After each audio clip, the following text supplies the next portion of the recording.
Защо предлагам дигитални онлайн услуги? Това е един въпрос, който много често ми задават голяма част от хората, с които си комуникирам.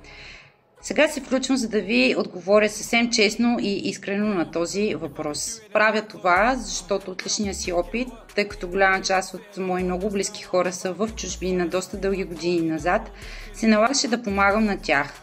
А именно по този начин съм го правила. Когато съм адвокат, когато имам квалифицирания електронен подпис и право да представлявам пред български институции, било то държавни, съдебни, административни и така нататък, става много по-бързо и лесно.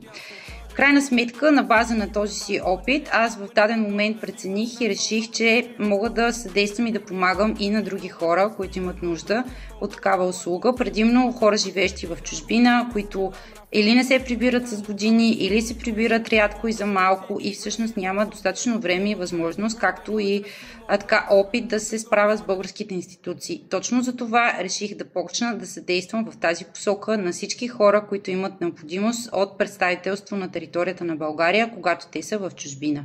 Ако имате нужда от подобна услуга, с радост и с най-голямо удоволствие, че мога да бъда полезна, мога да ви представлявам. За целта ще ми е необходимо адвокатско пълномощно, което ще подготвим ние, ще ви го изпратим, вие ще го подпишете, ще се договорим за това какви точно документи, по какъв начин са ви необходими и в максимално кратки срокове ще ви съдействаме аз и моя прекрасен екип. Вярвам, че това е пътя, по който можем да вървим заедно напред и всъщност разстоянието да бъде просто една обикновена ситуация, която се преодолява бързо, лесно и удобно.